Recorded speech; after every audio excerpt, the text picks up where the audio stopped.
And I can take notes. You don't take notes. Those are your You're notes. not in teacher zone. Oh, yeah. No, this is just for me in case I need to take notes or anything. Okay. I usually don't. I usually am too enthralled in the conversation. Uh-huh. So here we have Jim on the Johnny or So podcast, and we're here at Everest Park playing some pickleball, and I've coerced Jim to jump on here. We're going to jump straight into it. Very good. All right. Pineapple on pizza, yay or nay? Nay. You're the first. Yes, finally. I always say if the God wanted pineapple to be on pizza, he would have had the Hawaiians invent pizza. That's good. Yeah, no, most people I have on here, like, yep, I love it. Like, I think there's been one person that's like, meh. Everyone else is yay. But I'm not a big sweet and sour guy, so I think it might have to do a bit with that, too. Oh, okay. What are you? What type of guy? Like a pepperoni. Pepperoni. Yeah. Oh, God, I love pepperoni. Yeah. Yeah. Or Canadian bacon. I used to do that. Yeah. But not with the pineapple. No. I know no. some people mix Yeah, those mix it up. too. Yeah, no pineapple. I'm with you. Yeah. What do you do to pay the bills? I teach math up here at Lake Washington Institute of Technology. Oh, wow. What level of math are you teaching? Right now I'm teaching adult students. This Yep. would be sort of community college level. Yep. But we have some running start in high school completion. Okay. And it's pre-calculus. Okay. Although I've taught statistics, I've taught calculus, I've taught what we would call developmental math, which is like algebra and some of the precursors that wouldn't necessarily earn college credit. Oh, okay. Yeah, but students come back to our school and you have to kind of meet them where they are in terms of their math skills. Yeah, Some yeah. of them haven't had math for 20 years or more. Yeah. And so... I always think that math and communication are the two most powerful ones that you can sort of teach and learn. Yeah. I'm terrible at both, but I really enjoy math. Like if I see how a problem is solved and someone can explain it to me, like I'm ever so curious, and I'll just like, oh, why is this the way it is? And I'll dig in, like find a YouTube channel that's like about like breaking that down. I'm like, oh, okay. But yeah, and something that I feel I bring more than say a textbook or a website would be kind of showing them the big picture of how it interconnects and how it's useful for doing things. My goal is usually to try not to make them mathematical robots where they're just learning a recipe. But that they can transfer the skills to problems that wouldn't necessarily be exactly like the ones they've seen before. So I seen a quote, or might have heard it, might have been Neil deGrasse Tyson, where he said, like, math is already happening around us. We just use it to explain what is happening. Mm-hmm. And that Mother Nature is the best mathematician there is, because she just, like, throwing a ball, like that gravity, the way that all works, and how it just works. But that's how we use it to figure it out. Well, usually when I teach calculus, I try to explain how calculus was kind of, and you can deliberate whether it was discovered or invented. Yeah. Because I think there's a philosophical question about whether we invent math or whether we discover it. Yeah. But algebra was kind of running out of gas for some of the physicists trying to explain motion, falling apples, planetary motion, things that weren't going at constant speed. So calculus was kind of the mathematics of change that allowed us to kind of build in. How'd you get into becoming a teacher for math? I suppose it actually started when I was in elementary school. Oh, yeah? I used to get calls from some of my friends to get help on their math homework. Oh, okay. So I would be on the phone sometimes for like 30 minutes, helping them talk through their math on the phone. Yeah. I didn't know it at the time, but when I reflect back, I think about, that was sort of kind set the stone, like the base foundation. Yeah. And my mom used to yell at me because we were on a party line. Yeah. And so she's like, get off the phone. Someone else might want to make a call. We had probably 3 houses on our line. That's funny. So have you always been around here? No, I grew up in Wisconsin. Oh, wow. If I indeed grew up at all. And so I was raised in Wisconsin, and then I went to school in Iowa. Yep. And math always came fairly easy for me. Yep. And I had sort of a good knack for being able to explain it to other people. I was also kind of a big fan of music. Yeah. But I never wanted music to be my job because I thought it would lose its fun. Yeah. It wouldn't be as fun anymore. But I never felt that way about math. Math was always fun, whether it was a job or whether it was not. Yeah. It's so interesting because I felt the same way about my illustration stuff when I was a kid. Like, I want this to always be my love. I can just do it on the side. But now, like, I just would love for this to be making enough money for me to execute the rest of the ideas I have, which is funny, the change of events that sort of go from there. Speaking of your love for music, is there a song that makes you want to dance? Oh, yeah. Anything by ABBA. Oh, really? Yeah. I grew up in the 80s, so disco was my thing. Yeah. I loved the Bee Gees. It was good. But ABBA just had, there was something about the musicality of it. Yeah, yeah. And maybe the female voices, too. Yeah. I don't know. But their They've music got you really dialed. kind of touched me. Yeah. Oh, that's awesome. Which is kind of amazing because I know that the guy, I think it was Benny, that wrote a lot of their songs. Yeah. He couldn't write or read music. Someone Really? else had to transcribe what he put together. That's crazy. And I think still to this day, I don't know if he really reads music. But, That's awesome. they had a fantastic stage show. I never Yeah. got to see it because Yeah. I was too young. And I don't know if they toured America all that often. But their outfits were really amazing. Yeah. And my lady and I were both fans of ABBA. And so when we took the Baltic cruise and we Yeah. were in Stockholm, Yeah.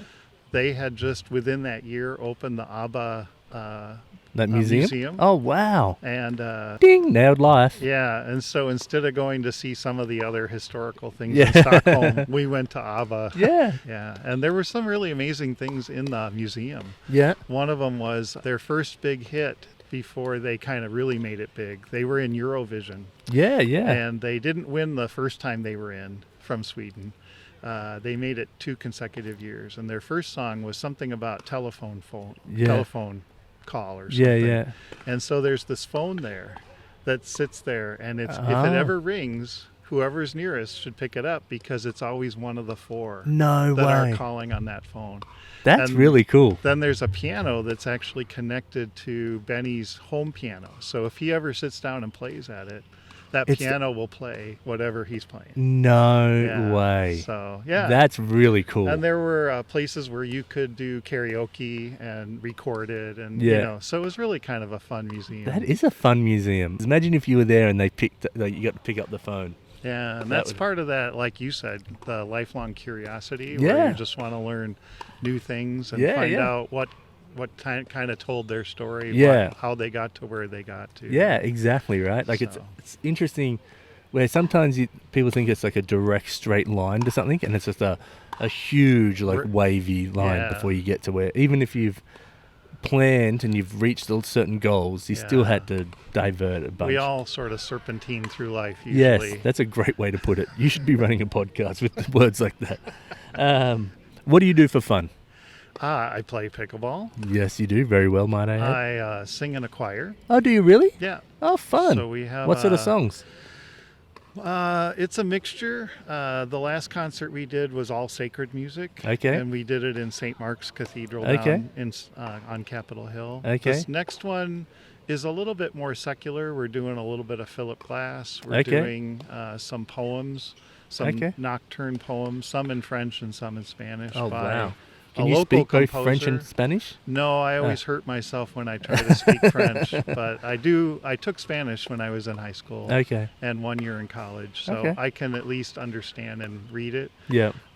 And sometimes singing it is a little different than if you had to actually speak Well, you're in a it. choir, so you can sort of mime it while everyone else gets... Yeah, you want to get the vowels right, because then it'll stick out. But I know that when you sing French, you actually sometimes sing it differently than you would speak it. Oh, wow. So sometimes they leave off the last S or some of the final consonants. Yeah. But when you sing them, you sing them. Oh, you wow. sing the consonants. So. Wow. And I learned that from my lady because she took French in high school. Oh, so there we go. Man, you guys retained a lot of information from high school. I did not retain that at all. Well, she was the oldest daughter of 2 school teachers. Ah. And I was the oldest child, too. Oh, there we go. First generation college, so... And, so it's that curiosity thing where... Yes. You just kind of keep acquiring it. I've forgotten a lot of stuff from high school, too. Yeah. I've forgotten a lot of stuff, but that's... I think you've remembered more than I have. My office mate, when I was a math graduate student up at the UW, she had a New Yorker cartoon on her wall that said, it had this guy walking down the street with a briefcase. And he said, he has a think bubble that says, I remember nothing from high school. And the caption at the bottom was, the death of geometry. There's so many things that I wish that I had from back then, because I wish that you would, I don't know how, but that once you learn something, you just never let it go. You know what I mean? That's what my superpower would be, I think. Yeah. Like, once I learn it, bang, you just get to keep it. Well, some people have very much like... eidetic memories or something like that. Yeah, or they have photographic memories. I didn't think photographic memory is real, is it? I don't know. I haven't read enough about it. Yeah. But I do know that some people have auditory memories. Yeah. So when they hear something like a piece of classical music, yeah, they can remember the themes and things like that. Yeah. And even know that if they was replayed again in a different key, that it was not quite right, because sometimes you kind of hear it in the key that it was written. So if they transpose up or down, sometimes you can figure that out. I had never heard about that. Yeah. Learn something new every day. I've done enough music over the years that sometimes I'll be able to know a note just from my memory hears it, and then I'm able to like sing it or play it on the piano in that That key. is crazy. Yeah. I have owned 3 guitars and I can't play any of them. Oh, really? Yeah. Okay. I'd be like, I'm going to get into acoustic guitar, and then I'm going to get into electric guitar, and then I'm going to get into bass, and then I get to a certain point, and then I'm like, but I'd just rather draw. Like, so it's like I will never get to that, but I have an admiration for music. Well, I'm a proponent of lifelong learning, so it's never too late until you're 6 feet under. So. Yeah, I'm with you on that, but there's more things that are higher priority for me to learn. I'll let my other mates impress me with their music. Well, it could be that at some point, if your daughter gets interested in music, she might rope you in and say, let's learn the guitar together, Dad, or something like that. Maybe. She did just pull out my guitars. They still own them. Yeah. But she just pulled them out and started playing it, and I was like, can I play this? And I was like playing it, and I was like, no, I cannot play this. Put it back down. I have one chord on the guitar. It's E minor, because you only have to press 2 strings. What is your favorite animal? Oh, that's a good one. I've always been kind of a fan of dolphins. Oh, yeah. Partly cool. because even though I'm not the greatest swimmer, I've always enjoyed, being in the water. Mm-hmm. And I read that they're one of the more intelligent animals in the animal kingdom. Yeah. If they have a mirror and they see it, their own reflection, they know it's them. Oh, wow. A lot of animals can't do that. Yeah. Like cats, I don't think ever know. No. I don't think my dog does either. It varies a little bit, but and they seem to be able to communicate well. Oh. And I think just swimming in the ocean, if I were reincarnated as an animal, that would be a good one to be. So I've got 2 stories for you on this. I was one time, there's this wave when I was surfing a bunch when I was younger. I was probably like 17, and there's this one wave where I felt in motion with everything. Like the wave and I were just like cruising, like everything's perfect. Then while I'm surfing, a dolphin is sitting next to me on the wave. So I've just got this like memory. I can vividly remember it every time. And just cruising along, and then the dolphin peels off and I just go off the top, and I was like, that is just a moment. Yeah. And then I have one where I'm sitting on the surfboard and I'm sitting around with all these old school surfers, like they're like the OG guys that surfed there from when they first started surfing, all this sort of stuff. And they're like, kindly, hey, Matt, you want to come sit with us? And I'm like, oh, here we go. I'm surfing well enough that I can hang out with them. Sit on the board. This grey thing flashes underneath me. And I'm like, no, like shark. And I jump up on my board. And they all just start laughing and pulling the piss out of me. It was a pod of dolphins going through. Like 17, like thought I was like getting an in, and they just started like, they still let me sit there, but they were just like, oh, here we go. Watch out, Matt. That's a wave coming, not a shark. And, oh, someone's paddling out. Just pulling the piss. Well, I think the other thing that connects me to them is that they tend to be more social animals. Some animals tend to be kind of like lone wolves. Yeah. I call them lobo solos. Yeah. And I'm kind of more of a social creature. Yeah. So I wouldn't want to be, some animal that just kind of like hermits themselves away and like drives all the other ones away. Yeah. Being part of a group is kind of an important thing. Yeah, I like that. So the question I have on top of that is, So have you heard where introverts and extroverts, it's like not on what you enjoy to do, it's where you get your re-energize? Mm-hmm. Do you feel like you get re-energized when you're socializing? Like, so me, I thought I was an extrovert because I'll talk to anyone, but I get re-energized when I go home, sit there, and I draw and I have time. Where my wife, when she gets to go out, be with her friends and other people, she's like, oh, I feel so much better now. I don't know if I could point to one or the other, because I think there are times when, I do get re-energized from both. Sometimes as a teacher, you kind of like get a little bit of overkill being with people all the I guess time. that would be the case, yeah. And so sometimes having that downtime where you're just kind of like listening to classical music and solving a puzzle or playing a game just on the computer or something. Yeah. That can kind of give you some chance to re-energize. Yeah. But, this math conference that I just attended for 3 days over in Chelan, there's something about having heard the stories of other people and their teaching experiences. It kind of helps you feel like, oh, I'm not the only one. I'm not alone. That people are having a hard time passing pre-calculus. It's not just because I'm a bad teacher. It's just partly the nature of the beast and also partly because of the attitude that students have. Sometimes I think one of the things I've noticed in my teaching career of 30 plus years is that the work ethic has kind of eroded over time. Oh, wow. Especially among American students. A lot of the international students that we see at Lake Washington Tech, they still have a very strong, and they don't mind being challenged, but sometimes the American students are like, you assigned too many problems, the problems are too hard. How come they didn't have a video with them so I could figure out how to do it? And I was like, does life give you a video? That's interesting. I tell my kids that two things I care about is manners and trying. So if they fail at everything, I don't care. But if you tried your best you could, that's all I care about. So yeah, that's a good lesson. You're a good dad. Well, let's pump the brakes and see how they turn out as adults. But which story of yours do you wish everyone knew automatically? Some of my students kind of see me as this authority figure who, because I sort of do challenge them, and sometimes I'm kind of a stickler on policies because I'm trying to be equitable and not give somebody some slack and then not another person. Because then that just kind of is... shows favoritism. That I'm a real person and that I'm empathetic with what they're going through. And even though they may struggle with math and I really never did, I can still understand their situation. And that even being an old white guy, with a beard doesn't make me something that, doesn't have my feminist side or doesn't have my, I know what kind of struggles you might be going through or the number of balls that you're having to juggle in your life. My biggest heroes are the single moms that come back to school. They are raising their kids by themselves and they're working a job, and yet they're still going to school to try to better their lot. It's amazing, right? Yeah, if I could ever do that. No, I don't know if I could either. I don't know if I'd have the strength or the determination.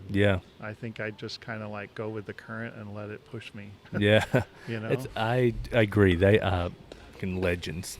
Like, even if you're just a single mom and you're just making it, like being a single parent, I just can't imagine so much stuff you have to deal with.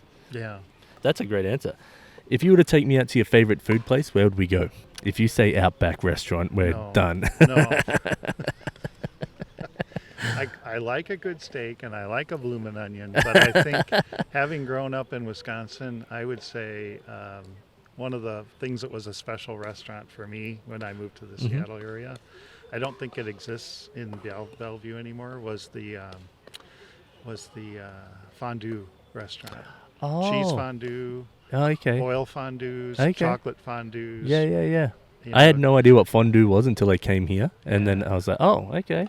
And I'll mess with that a bit. The melting pot. I think the melting pot. Yes, I think I've been there. And that was always like a special meal because you couldn't eat it fast. And it was something that you had to do socially. I mean, I would never eat a pot of fondue by myself.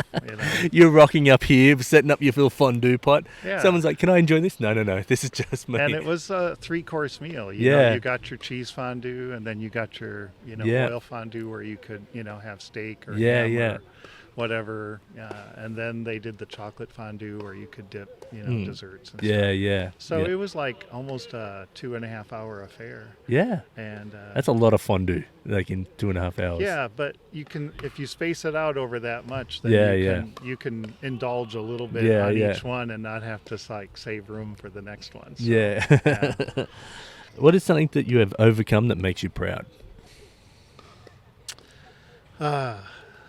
Well, it was both a blessing and a curse. Mm-hmm. I grew up in a family that had very strict rules and very disciplined values. And so I kind of grew up becoming a perfectionist. And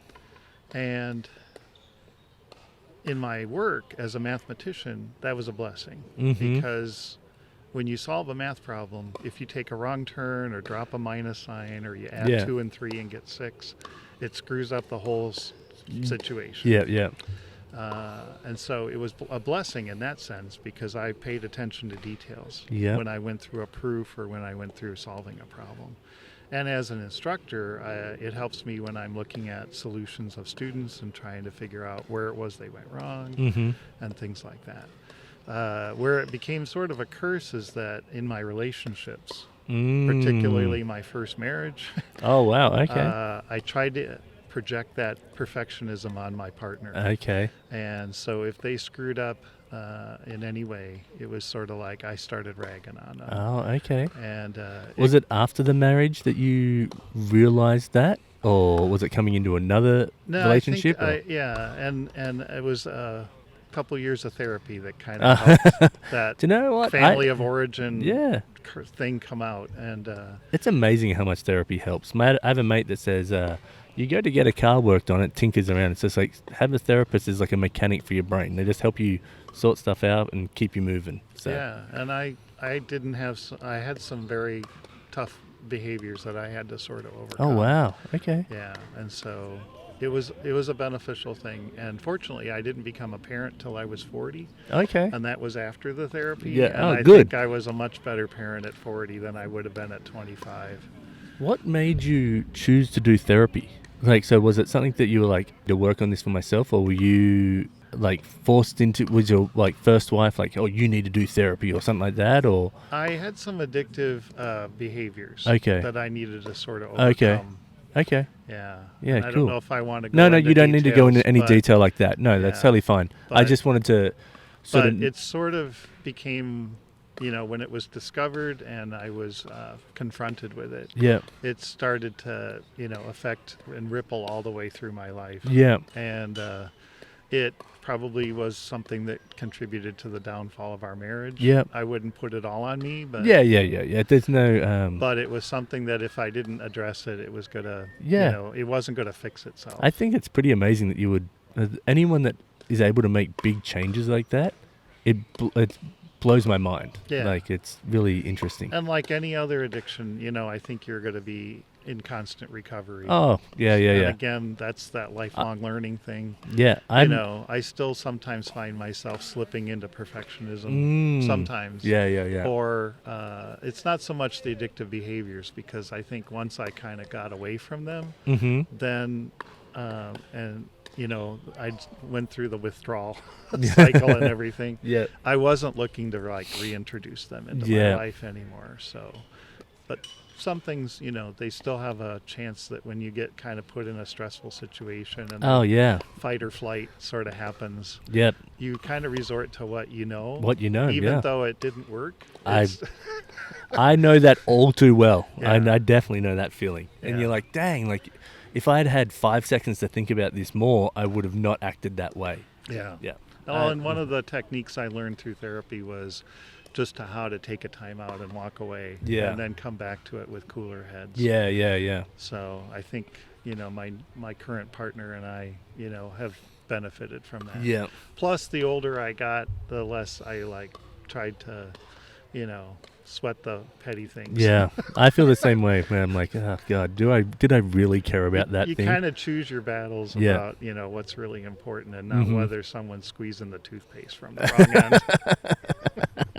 It's like not worth it anymore. Yeah. I'm the one squeezing it from the wrong end. Yeah, well, I think we all are. What are 3 things that you are grateful for?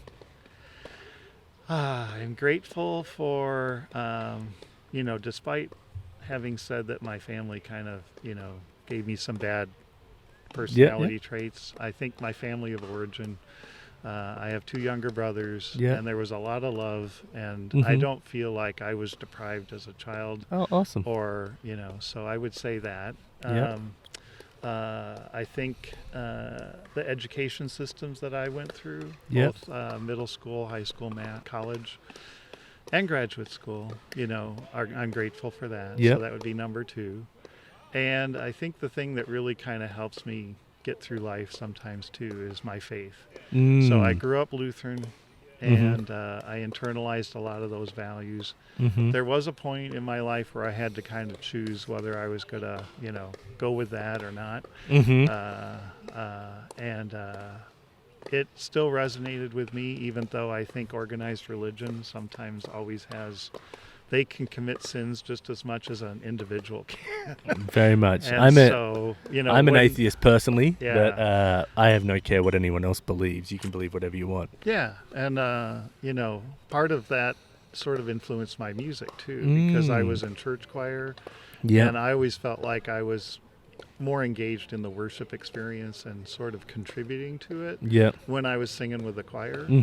If I was just a passive person in the pews, that's my alliteration for today, then it wouldn't have had as much meaning to me. And so, when we couldn't go to church during the pandemic, and we just had to watch it online, it lost something. I was going to say that might be hell for me. But I mean, it was better than nothing. But singing the hymns all by yourself, you can't really do harmony as much or anything. And so, and I went to a college that was a Lutheran college back in Iowa, about 2,000 students or more. And I think that's also part of it, that, faith, while it's a personal thing, and you kind of accept the tenets or you don't, having it be in a communal environment and then doing the work together, whether it was helping poor people or when I was in choir, going out on tour and kind of inspiring other people through our music.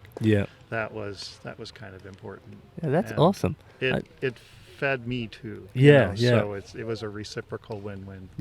Oh, that's rad. So I think that was 2. What's the 3rd thing you're grateful for? I think it was family, education, and faith. Oh, there we go. So all that right, would perfect. be my 3. See, you're way better at math than I am. No. All right, last question. Sure. You have to wear a shirt with a slogan on it for a year. What does it say? I think it would be comfortable in your own skin. Oh, awesome. Just be who you are. I like that. Don't let people tell you who to be or make you do things that aren't really true to yourself. I love that. And on that note, thank you very much for being you, and thanks for being on the podcast. Thank you. And I'll get a drawing done, edit this down, and I'll put it up, and then you get to see it and view it and do all that stuff. All right. Very good. All right. Thank you very much. You bet. Was that fun?